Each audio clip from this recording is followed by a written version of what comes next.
What's doing, everybody? I'm Alec. Thank you for watching First Class Fatherhood. Today's guest on the podcast is former NFL player Andrew East. Andrew and his wife, Olympic gold medalist Shawn Johnson, recently announced that they are expecting their second child in the summer. I've had Andrew East on the podcast once before. It's an honor to have him back on the show. So get down there, smack the subscribe button, tap the like, and let's jump into it right now with Andrew East on First Class Fatherhood.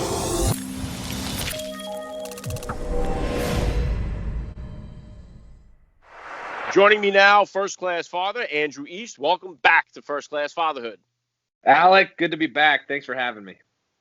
Yeah, it's so cool to have you here. I know that the last time we were here, I was asking you if you guys were going to get busy on baby number 2. You said your wife, Shawn, was about to get ready to work on it, and now you got some big news here. So congratulations on baby number 2 coming up. How's your wife doing, and when is the due date here? Oh, man, we're so excited. I appreciate that. Yeah, so the doctor said we couldn't try for a second within a year of having Drew. And as soon as that, travel ban was lifted, we went for it, and it all went down pretty quickly. So we're expecting summer we'll have our second child. Okay, very cool. How about an update on Drew here? How old is she now, and how's she been doing? I didn't know it was going to be this fun. We're having a blast. She's just over 1 year now, and she is running around the house. She's climbing on anything she can. She's talking now. She'll yell at me now with her hands like this, and we're having so much fun now that we can actually interact. I think last time we talked, she was kind of just like a little potato sitting on a table kind of thing, but we're having a good time. Yeah, now she's a big sister in the making here. That's right. I don't know if I'm sure she doesn't realize what's about to happen, but she'll be a great big sister. Now, how about as far as, obviously, I don't know if you touched on this on any of your socials or stuff like that, but are you guys planning on doing a gender reveal here, or are you guys going to wait till the end to find out? Yeah, so the first time with Drew, we didn't find out until the day of. And now with this time, I think we will do a gender reveal just to get a different experience. You have any words of wisdom for us? Well, we've done it. I have 4 kids. We've done it one time. Our third child, we waited till the end like you did with your first one. What we did for ours, my oldest is 14, so gender reveal wasn't so great, a big deal back then. But we had our doctor put it on a piece of paper and put it in an envelope. And it was around Christmas time, so we hung it on the Christmas tree, waited until midnight mass, came home, and just opened it up together to find out what we were having. So that's special. Yeah, it was cool. And then for the second one, we had my son's birthday when he turned 1. That's when we were able to find out. So we did it on his birthday. So we kind of incorporated him into, finding it out. And then for our 4th, we had our kids open it up and tell us what we were going to have, So I enjoyed the gender reveal. I enjoyed waiting to the end to find out. I think either way, it's a great experience and an awesome surprise. Yeah. We'll be happy either way. So we're pumped.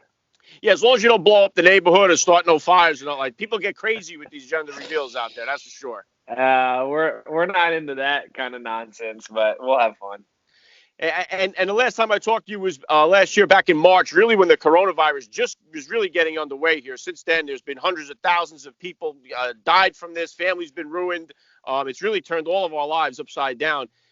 So far, how has it been as far as going to the doctor with Shawn? Are you able to go? Had they told you what to expect throughout this pregnancy? Are you going to be able to be involved in all of the hospital visits? Yeah, it's definitely been a concern. With the first pregnancy, I was at, I think, all but one doctor's appointment, and we had a lot because we had that 2-vessel cord kind of hiccup there. And so with this one, I am bummed to say that I won't be able to make as many doctor's appointments, although I was able to go to the first ultrasound so far, and that was really special. So I think it'll be a different experience, but that doesn't mean that it has to be bad. Yeah, and how you guys have been, how has it been like having Drew with the whole coronavirus throughout the year here? Has she been able to have any play dates, interact with any other kids? How's it been like that with you guys? Man, I've been thinking about this, Alec. It's an interesting place to be in, to have your first child in this type of context. Granted, let me preface all this by saying there could be way worse things that have happened, and obviously people have been drastically negatively affected by this. But from a social standpoint, we have definitely. I think now our expectations are, oh, you have a kid, which means no social life, and that's I don't know what to attribute that mindset to having a child versus having a child in a pandemic. But yeah, we've been trying to do play dates like with Drew's cousins. We've gotten to see them once or twice, and that was really special. But it is a unique place to be in, and I don't know what the long-term social effects will be. Although Drew doesn't seem to be, adversely affected. She is a very social creature, from what we can tell so far. So I'm optimistic. Yeah, and obviously, like you say, people have it much worse. But I know this year it's been tough to have your first child. It's also been tough to turn 21 this year because everyone that turned 21, they usually have these big blowouts, go to the bars, hit Vegas, and all their plans got wiped out this year. Dude, turning 21st birthdays, weddings. Yeah. Oh, yeah. Yeah, the Yeah. whole shooting match. And what you mentioned there, I try to change that narrative too on the expectations of people having this negative connotation that like once you become a father and a family man that your social life sucks and everything comes to an end. I think that's total bonkers to have that type of ideology. And I try to turn it around here. And I know now you guys got this content house, the family focused content. What is that all about, and what kind of content can people expect to see on it? Yeah, so we're excited to kind of walk through this process. I don't know if you're familiar with kind of these YouTuber content houses out in LA. You got like Hype House and Sway House, and there's I think 20 of them at this point. And so Shawn and I have had this really unique experience that our time on social media is really almost hands down been positive. And it's because of, I think, the community that's been built and the type of content that we put out, which is not I guess it's, clickbaity in a certain sense, but you kind of have to be on the internet. But it is very family friendly, and it's not like we're shaking our booties in bikinis. And so I think it's kind of attracted and built this positive community. And we realize that our experience as a family, that's the type of content we share, is just how we go about parenting and how we go about our marriage. Our experience in those things is just one tiny slice of the pie of what people go through. And so we really wanted to include other families that we could, show them our systems for how we are able to put out 4 different shows a week, and how we film and how we're able to edit and what's the strategy in growing an audience. And so we think there's other families out there that could really share an important message. And so this content house is kind of the family friendly version of these different YouTube houses. So we're excited to see how it kind of pans out. And hopefully the effect will be to encourage, married couples, to encourage parents in their journey, whatever that may be. Yeah, listen, I think it's awesome what you guys are doing. And like you said, there's so much nonsense on social media. So it's awesome to see guys like you and Shawn putting this content out there, because I think that's really, we talk a lot about trying to solve these social issues in our country and everything, but I think the number one social issue we're having is the fatherless crisis. I think the breakdown of the family has been a detriment to our society at large. So if we could really just tighten up our family units, I think the majority, if we could bring some God or some faith back into our culture too, I think most of the problems that we're facing would go away. Preach. Alec, what is your response when someone says, "Oh, I'm about to be a dad, I'm not going to have a social life anymore"? Well, I tell them that, I don't know where you heard that. Number one, now that I push the show, I drive Uber on the weekend. So I say, hey, you should check out what these guys say about that, So I try to push that a little bit. But I tell them, hey, listen, I'm a father of 4, and it's been the greatest experience of my life. I always give some type of positive reinforcement to say, hey, listen, I know that you may feel that way. Things are going to change. Your life's going to get different. But it's going to be the most exciting time of your life. I try to get them pumped up about it because I think for me personally, it's been the greatest experience of my life. And it's truth. That's why I'm out here talking to these guys like yourself. I bring on these guys that have really just crushed it in life. And they all testify to the same thing. You know what? Yeah, I've won a Super Bowl MVP. Yeah, I was a Navy SEAL. Yeah, I was this. But you know what? Becoming a dad is what gave me the greatest sense of fulfillment in my life. So I let these guys give their testimony to it. Yeah, no doubt. The more I think about that kind of mindset of like, what am I going to lose as soon as I have a kid? Like, I think it's just you're missing the point to some extent, where certainly marriage and children is not for everybody. But if it is for you, I am kind of on the mindset now, having gone through my first. I'll let you know how it goes and changes when I have my second. But I think that if that is a path you want to pursue, then the sooner you do it, the better. Because yes, your social life will look different, but that doesn't mean that it's going to be completely negated. I mean, Shawn and I still try to be as social as we can. It just is not so much of the last minute, like, hey, let's hang out tonight. What are you doing with the next hour of your time? It's more planned out and strategic, and in so many ways, because of that, it's more fulfilling and meaningful.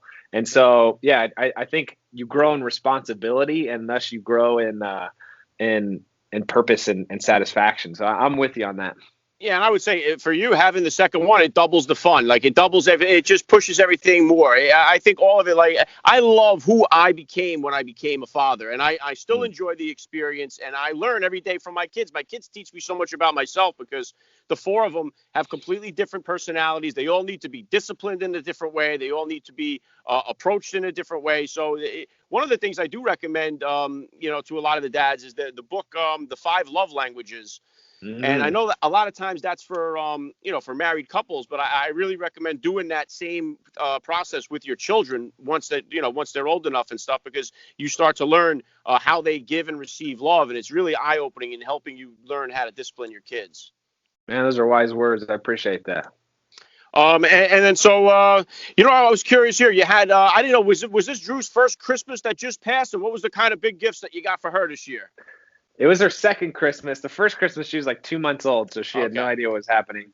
But we dressed her up in our matching PJs, and we got her a bicycle, which in retrospect, it's way too early for her to ride a bike. But we got her some like Hot Wheel cars, which she loves playing with.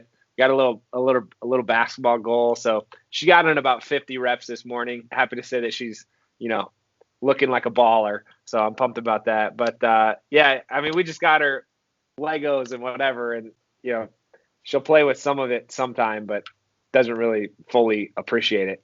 Yeah, so. It's funny at those beginning stages where you fill up under the Christmas tree with all these things, and you're like, look at this, look at that. It's more for you than it is for the kid. 100%. Yeah, man. Yeah. You know what? Here, how about this? You guys, obviously, you're starting the content house. Everything you guys do is on YouTube. You're blowing up on social media. Have you guys discussed, you and Shawn, at a certain age that you guys will peel back a little bit as far as when Drew starts getting older? Is there a certain limit that you say, hey, once she gets to this age, we're gonna call it a day with this, or is your plan to keep going all the way through? Yeah, so it's an interesting question, and one that we've tried to be thoughtful of. It's such an interesting place to be, where people want to see so many pictures of our 1-year-old and want to follow that. And so we've definitely had a lot of discussions around this. Our plan is, in line with the content house, to essentially make Drew's Instagram profile not necessarily about her, but about different babies' experiences. And that way, for parents that do want to share publicly pictures of the photos, we're able to include that, and again, kind of share the experiences of that, and not have it as focused on Drew. That's our plan with it. We think it's a little healthier balance there. But yeah, we're navigating through it. And what about as far as any kind of plans or goals you guys have? You guys have any kind of book deals in the making? You got any other kind of projects outside the content house that you're working on? Yeah, Shawn is working on a book, early stages. And I had written a children's book kind of on my own for Drew. And I think I'm going to go big for a second children's book and really kind of try to do it big this time. So we're excited. We also have a fun project, little puppet socks. Have you seen these? It's called Teddy and Bear. And so they're little colorful socks that your kid can wear. You can wear it. And it's kind of a fun reason and way to play with your child. Drew loves it. She just throws on her hand, and we'll make ridiculous voices for the different characters, but that's been fun. Yeah, I haven't seen it. I'll definitely check it out. What you mentioned there, your book. Now, what type of books?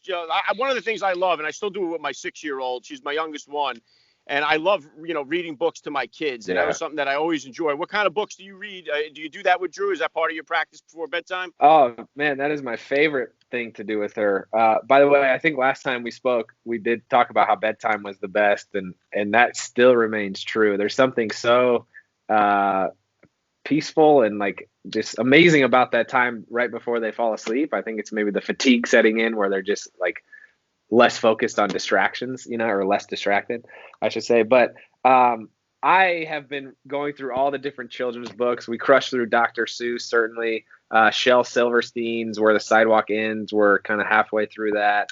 And, Baby Bear, Bear, what do you see? Pout Pout Fish, dude. That's one of my favorites. Have you read Pout Pout Fish? No, I haven't. Oh, dude, get Pout Pout Fish. It's awesome.